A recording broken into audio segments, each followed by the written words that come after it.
Buenas tardes a todos, queridos hermanos y amigos que podéis escuchar esta grabación. Hoy, continuando con nuestros estudios en la primera epístola de Pedro, vamos a seguir desde el capítulo 5, los versículos 9 al 11, pero vamos a leer también el versículo 8 para situarnos en contexto. Dice así la palabra del Señor, dice el versículo 8 de primera de Pedro 5, dice: sed sobrios y velad, porque vuestro adversario el diablo, como león rugiente, anda alrededor, buscando a quien devorar, al cual resistid firmes en la fe, sabiendo que los mismos padecimientos se van cumpliendo en vuestros hermanos en todo el mundo. Mas el Dios de toda gracia, que nos llamó a su gloria eterna en Jesucristo, después que hayáis padecido un poco de tiempo, Él mismo os perfeccione, afirme, fortalezca y establezca. A Él sea la gloria y el imperio por los siglos de los siglos. Amén. Previamente, en los versículos 6 y 7, el apóstol nos acaba de decir: humillaos pues bajo la poderosa mano de Dios, para que Él os exalte cuando fuere tiempo, echando toda vuestra ansiedad sobre Él, porque Él tiene cuidado de vosotros. Nos va a hablar en estos versículos leídos acerca de que tenemos un adversario muy peligroso, pero también nos ha dicho antes que Dios se encarga de proteger y de guardar a sus redimidos, como el buen pastor cuida por sus ovejas, y que debemos dejar nuestras preocupaciones a su cuidado, porque Él tiene cuidado de nosotros precisamente. Y por ello, ante cualquier circunstancia, cualquier amenaza que viene a perturbar nuestra seguridad, resistimos firmes en la fe, creyendo, estando confiados de que Dios nos va a dar fuerzas y nos va a librar finalmente, mientras luchamos apoyándonos en Él contra el desánimo, contra el temor, contra la intimidación, cuando todas estas cosas pues aparecen a fin de llevarnos al abatimiento y al abandono de la fe. No debemos olvidar nunca que el objetivo hacia el que Satanás dirige todos sus esfuerzos es impedir de la forma que sea que los seres humanos lleguemos a depositar nuestra confianza en Cristo. Y si aún con todo no puede evitar que pongamos nuestra fe en Él, tratará por todos los medios de neutralizar y de paralizar toda actividad que la persona cristiana pueda realizar para el avance de la causa de Cristo. Nuestra comunión con Cristo es por medio de la fe en Él. Y si se pierde la fe, sin la cual es imposible agradar a Dios, como nos dice Hebreos 11:6, pues se pierde la comunión. Así que no es de sorprender entonces que todos los intentos de nuestro adversario vayan en la dirección de sofocar, de neutralizar nuestra fe. Es por esto que Pedro, aquel a quien junto con los demás discípulos fue pedido por Satanás para zarandearlos como a trigo, nos diga que resistamos al diablo firmes en la fe.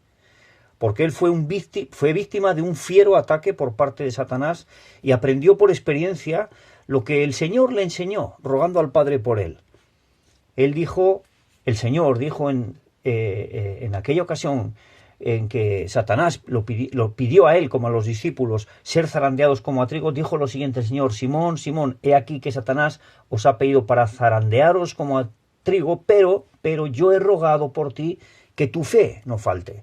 Y tú, una vez vuelto, confirma a tus hermanos. Eso es en el capítulo 22, versículos 31-32 del Evangelio de Lucas.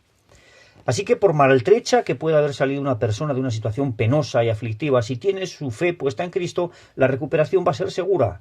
Dios permitió al león rugiente sacudir algunos zarpazos a los discípulos, pero según el Señor rogó al Padre, la fe de Pedro no faltó y después pudo confirmar al resto, y ahora nos dice a nosotros también: resistid al diablo firmes en la fe.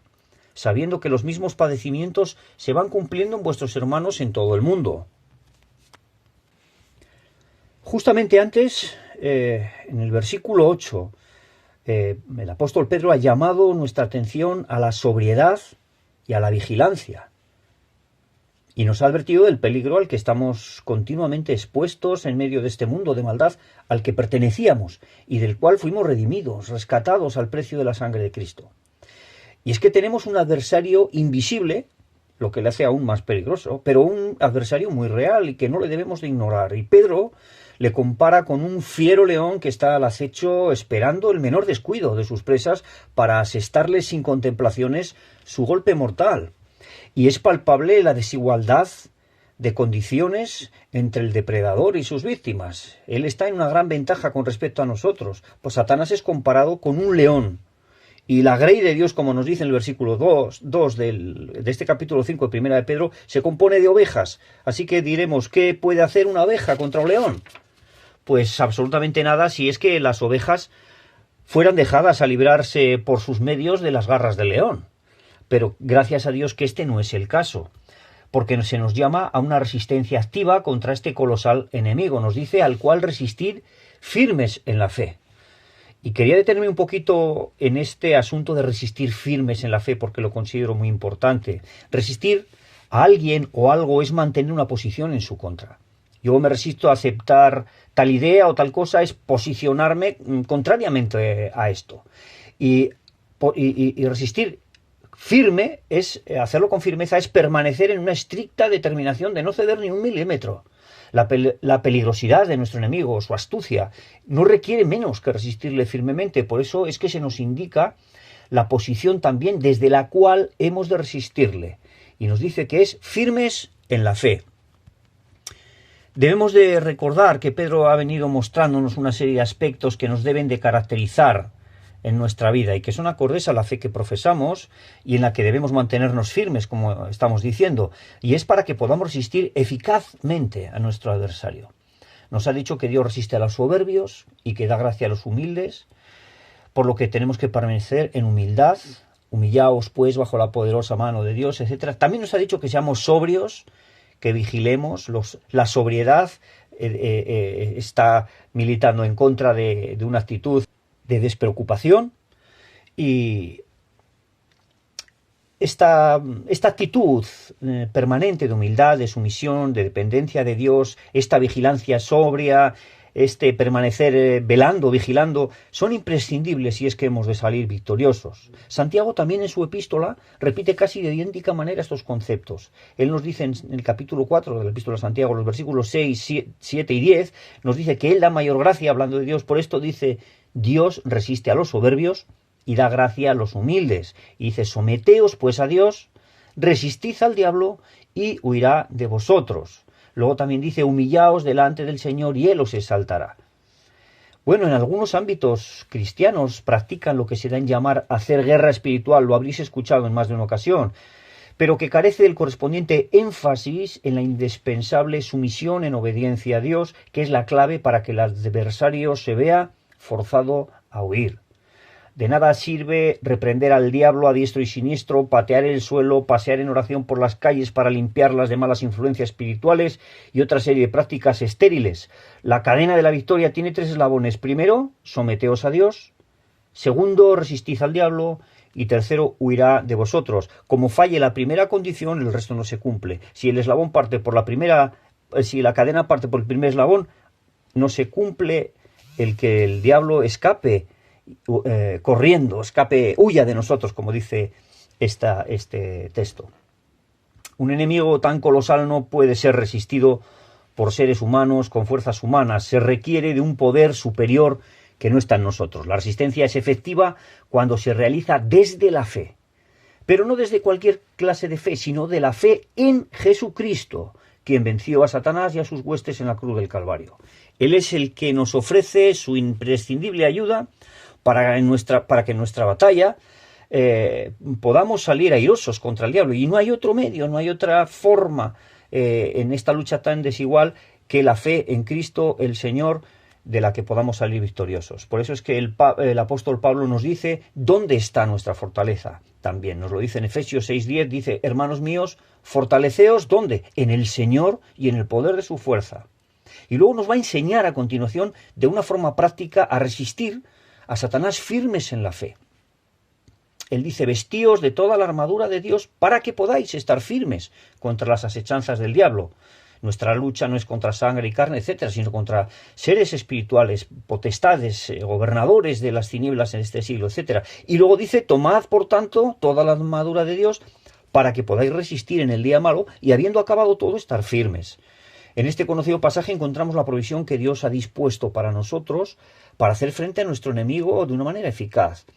Para explicarlo, el apóstol Pablo utiliza el símil de una armadura de uso común entre los soldados de su época y lo aplica al ámbito espiritual.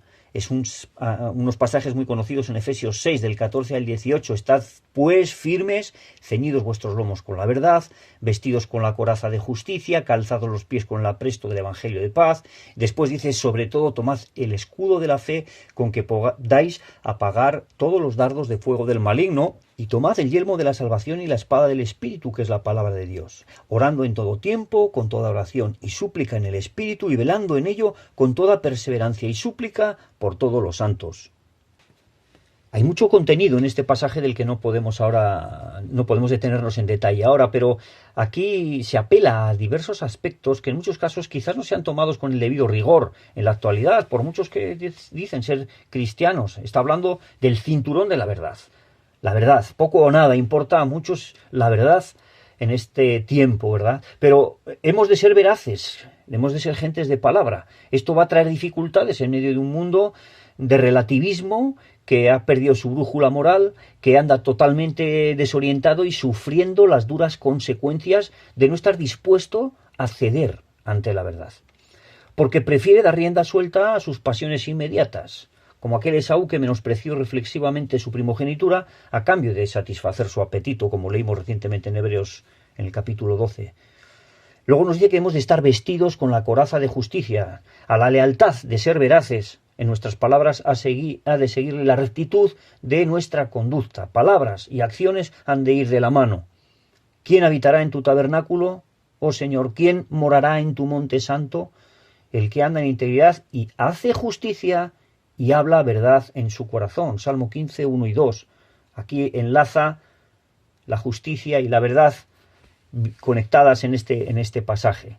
Luego nos habla del calzado los pies con el apresto del Evangelio de la paz. Este Evangelio que proclama la salvación por medio de la fe en Jesucristo el Señor y su obra consumada en la cruz. Este es el mensaje liberador, el único que ha traído paz al corazón del creyente con la promesa gloriosa de Cristo de vida eterna junto a Él. Y esta es la semilla que de continuo tenemos que estar sembrando para que otros también se beneficien de ello.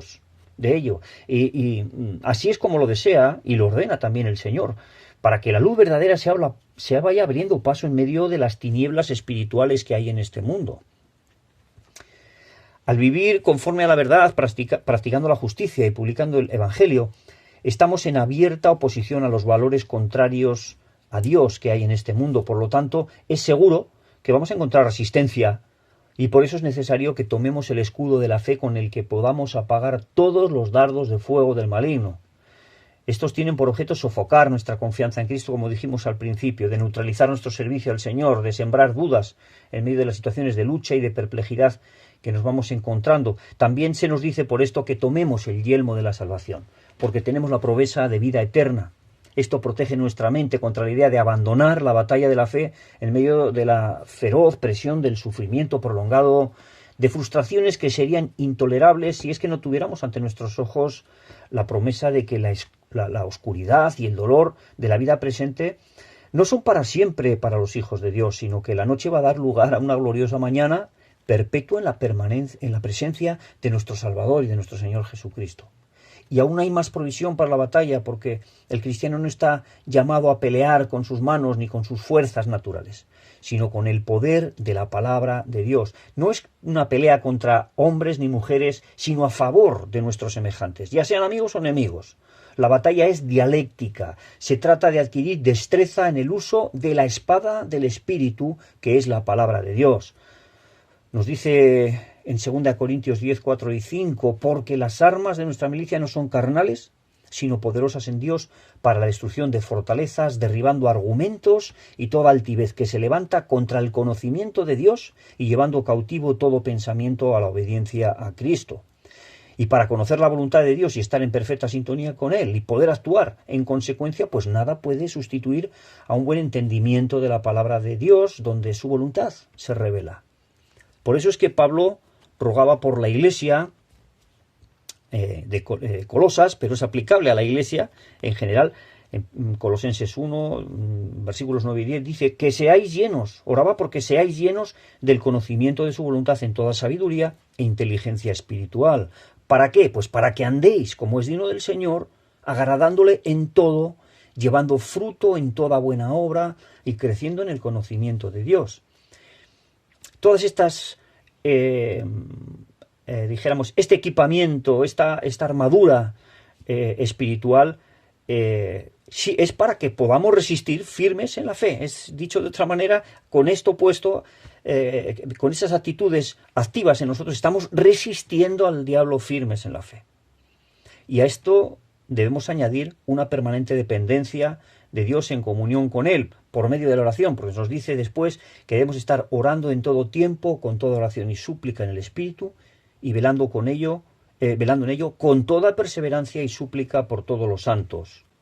Así que es imprescindible ponernos toda la armadura de Dios para poder resistir firmes en la fe a nuestro adversario.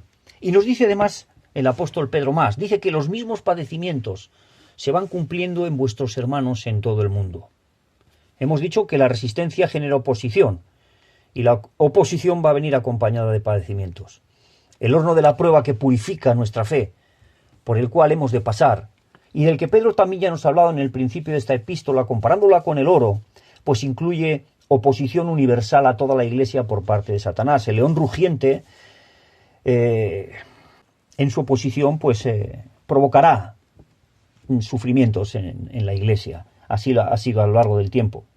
Así que si alguien ha pensado alguna vez que su aflicción nadie la comprende, que está solo, que está sola en medio de las luchas de esta vida, que por tratar de ser consecuente con la fe, pues está siendo tratando injustamente, pues debe saber que no está solo, sino que en mayor o menor grado todos los hijos de Dios experimentamos aflicciones semejantes y que nos encontramos en este mundo frente a un enemigo común al que debemos presentar batalla de manera unánime en la fe. Además es necesario aceptar que esto es algo normal mientras dure el conflicto, porque ¿acaso debemos esperar algo menos que oposición por parte del enemigo en el campo de batalla? Pues no, en un campo de batalla hay que estar con los ojos bien abiertos. Y el hecho de no encontrar trabas por parte del adversario sería más bien indicio de que no estamos siendo un peligro importante para él, y si esto se prolongase en el tiempo es que algo no está andando bien. Esto estaría delatando en nosotros alguna lasitud, cobardía, indiferencia o algún otro pecado del que deberíamos de arrepentirnos. Ahora, esta situación de lucha, de aflicción, no va a durar siempre. Hemos de respirar tranquilos porque el Dios de toda gracia que nos llamó a su gloria eterna en Jesucristo, después que hayáis padecido un poco de tiempo, Él mismo os perfeccione, afirme, fortalezca y establezca. A veces se nos hace largo, pero aquí dice que después que hayáis padecido un poco de tiempo, porque si comparamos el tiempo de esta vida con la eternidad, realmente es poco tiempo. Pero el mismo Dios, único y todopoderoso, que entregó a su amado Hijo Jesucristo para darnos vida, se va a encargar personalmente de completar su obra en nosotros cuando llegue el tiempo oportuno. En el momento presente tenemos padecimientos, somos débiles, somos imperfectos, somos inconstantes.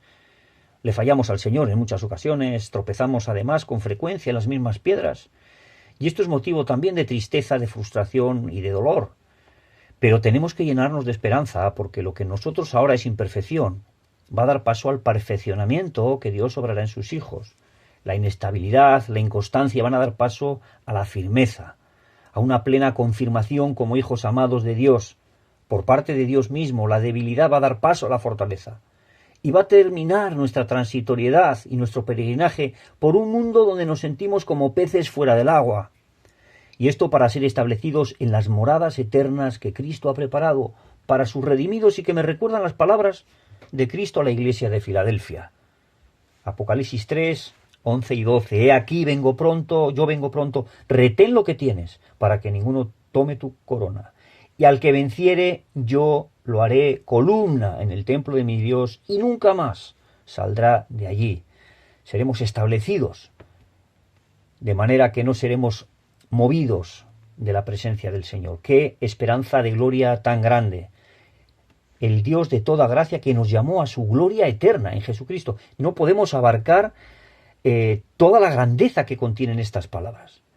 Es después de que hayamos padecido un poco de tiempo, y después será el momento de la perfección. Aquellas palabras del apóstol Pablo a los Corintios también habla de este cambio que se efectuará en nosotros. Aquellas palabras que hablan de la resurrección, lo que ahora es debilidad, después será poder, etc. Dice que así también es la resurrección de los muertos. En los versículos 42 al 45 del capítulo 15, 1 Corintios, dice que así es la resurrección de los muertos. Se siembra en corrupción, resucitará en incorrupción. Se siembra en deshonra, resucitará en gloria. Se siembra en debilidad, resucitará en poder. Se siembra cuerpo animal, resucitará cuerpo espiritual. Hay cuerpo animal y hay cuerpo espiritual. Así también está escrito que fue el primer Adán, el primer hombre Adán, alma viviente, y el postrer Adán, espíritu vivificantes. Así que, ¿qué más decir, hermanos queridos y amigos? Para concluir, decir que, amados, puesto que tenemos tales promesas, limpiémonos de toda contaminación de carne y de espíritu, perfeccionando la santidad en el temor de Dios. Y aquí conectamos con el último versículo del estudio de hoy. A Él, a Dios, que va a hacer esta obra, que está haciendo esta obra en nosotros, a Él sea la gloria y el imperio por los siglos de los siglos. Amén. Que Dios os bendiga.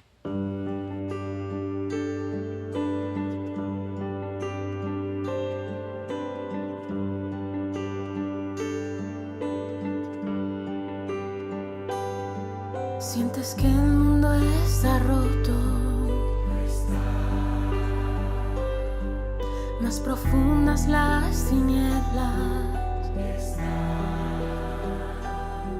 Sabes que ni la oscuridad podrá frenar la luz. Y en Cristo todo nuevo hecho está.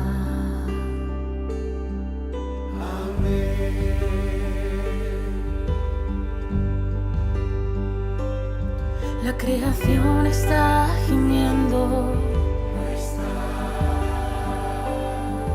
y una nueva está viniendo.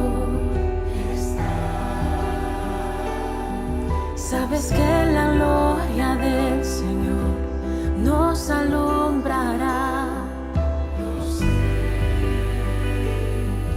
Recordemos eso, oh, cuán bueno es Él.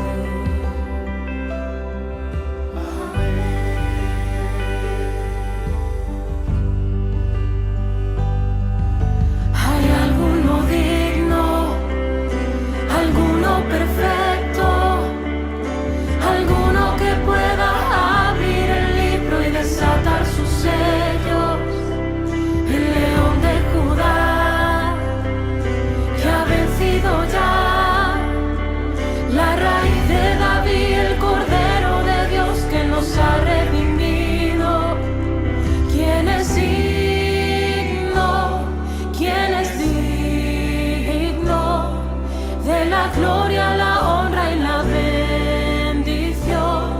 Quien es digno es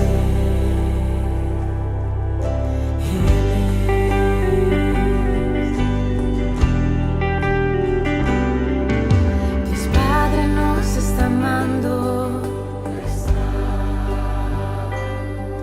Dios Espíritu entre nosotros. Sabes que Jesús el Mesías en sus brazos te tendrá.